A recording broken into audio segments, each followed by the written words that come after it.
Hello, my very good friends. It's Roger. I'm back in action. Was down and out for a few days here, but they didn't find anything wrong with me, so I'm just going to keep putting one foot in front of the other. Now, here's the deal. I had a little time to lay around here think about what's really the most important thing, and that's eternity. And I've been saying this, but I really didn't put my finger on all of the buttons. Now, just a few moments ago, I got this from a someone that knows about this person is sub a soldier, and they mentioned to me to look into this, and I have, and I am now trying to understand this Bible code, because you really have to be a specialist to understand what all of these different Torah sections mean. And this person seems to understand it. Now, there was a time I think the earth was flat. I tell you, I've been attacked by flat earthers, and it's been a real thorn in my side, and it's annoyed the hell out of me. And the earth is not flat now. I understand why they want it to be flat, because at some point they feel that something was written about the earth being solid, this and that, or whatever they took it to mean. But you can't say because something was written then that when you look today you can deny reality. That's what's bothered me.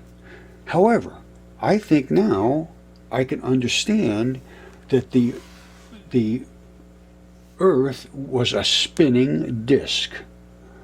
And at some point, the spin became more and more and more and more and more compressed, and it turned into a ball. And at that point, the waters would come out of the center. And it was possibly one gigantic creature. That's all I can think. It was originally one gigantic creature, because we know how big the creatures are now. I mean, I've shown the dragons and, the stuff Tyson has. There is no question that, well, let's just see the dragons and we'll go from there. All right, I'm not going to spend a ton of time on this. That's the giant fish right there. There's no question what it is. Just to look at it, go up and look at it yourself. There's the fin. This is decayed, affected flesh from the dragon, which is right here, and he spit this stuff down on the fish, trying to kill it, obviously, and it is extremely noxious stuff. All right, you don't see this stuff laying around everywhere, so come up and look at it yourself. You cannot miss it. That is the dragon's head. That is the dragon's throat. That is the runoff of dead, decaying flesh. This is the dragon's scaled throat.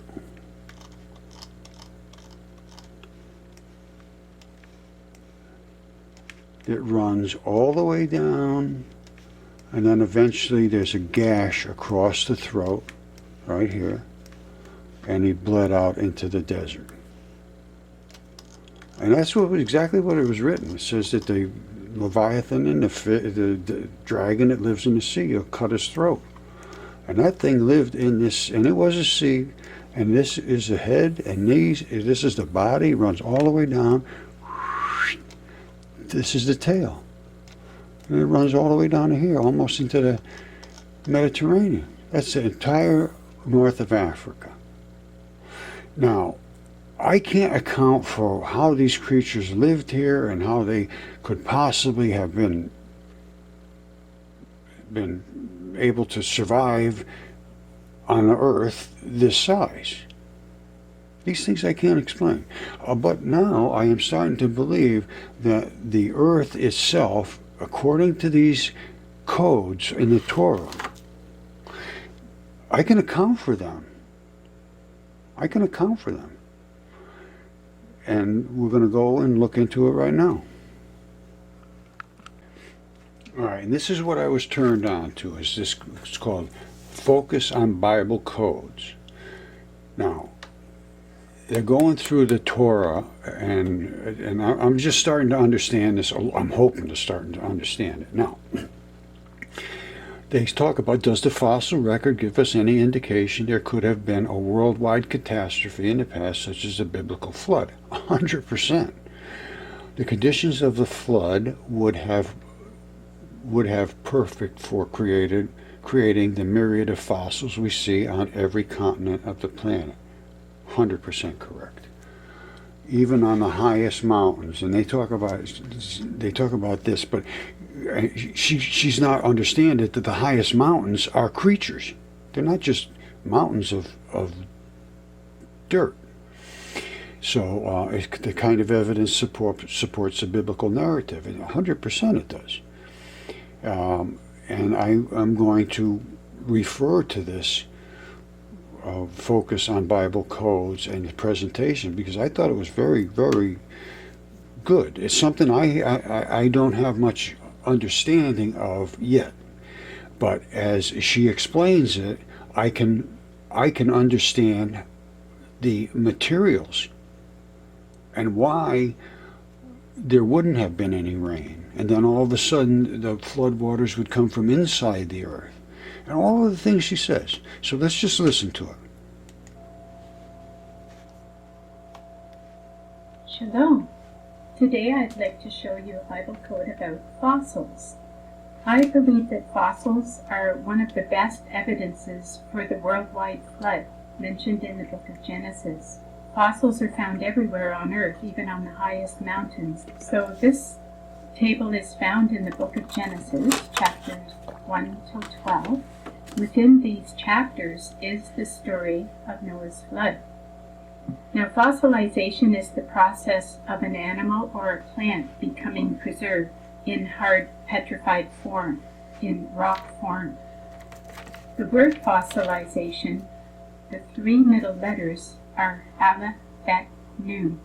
That is the word rock in Hebrew.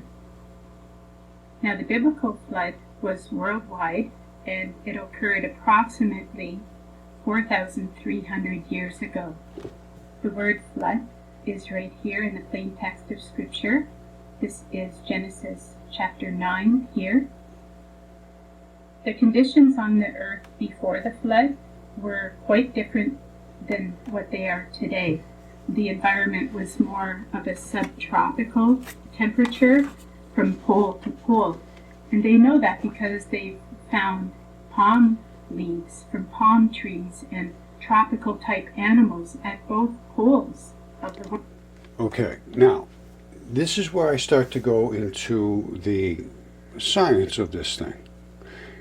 Now, if I understand, I do understand generators. I understand how they turn inside of magnetic fields, and their magnetic particles push against the magnetic field, and it creates a crushing effect of particles, and that forces them into conduction through matter that has a ton of excess particles within it, which is called ether. And ether is continuous throughout the entire universe. It's 100% ether. Plato talked about it. They all knew about this until all of the true sciences were subverted long ago. And it's just after the Great Flood, literally. Plato was, I think, 400 BC, something like that. And it went back long before that. I'd have to look up the exact times, but it went back to talk about the earliest times, which was Atlantis. And then the collapse of Atlantis led to the beginning of the Egyptians. So it goes back, that was, I think, 11,500 years ago or so, that the flood from the Sahara washed out. Now, we need to look at that in relation to the worldwide flood. Either that was the worldwide flood, or it was before or after. It's got to be one way or the other. We should be able to tell if it was before, and we should be able to tell if it was after, depending upon what's on top of those, the dragon and the fish. And I believe that happened was it looks like it could very well have been the Great Flood.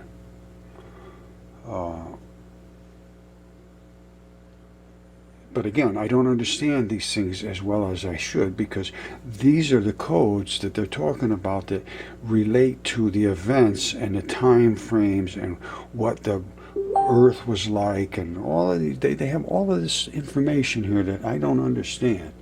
So we're going to listen to it together. But I'm going to tell you right now, if you don't pay attention to the fact that there was a worldwide flood, and there was a dragon and a giant fish, and there was all of these other things, it appears, that were written, appear to have been true. At least based in fact, as far as I can determine, everything I find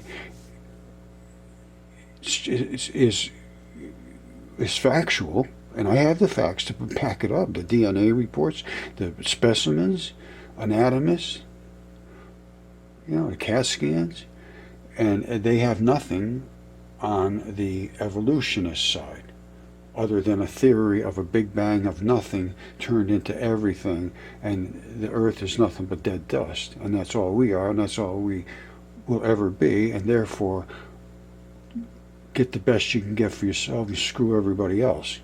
That's how we got to where we are.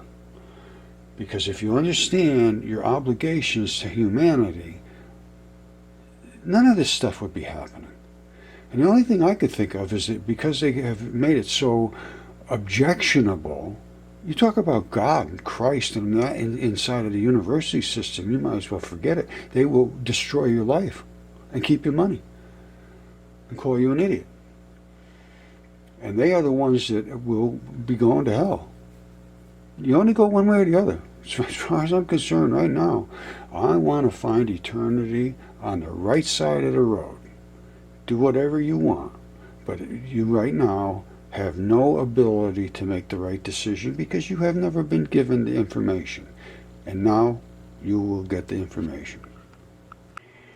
Okay, my friends, just go into this next video and watch that, and it'll explain the sort of things like this that we see on the earth.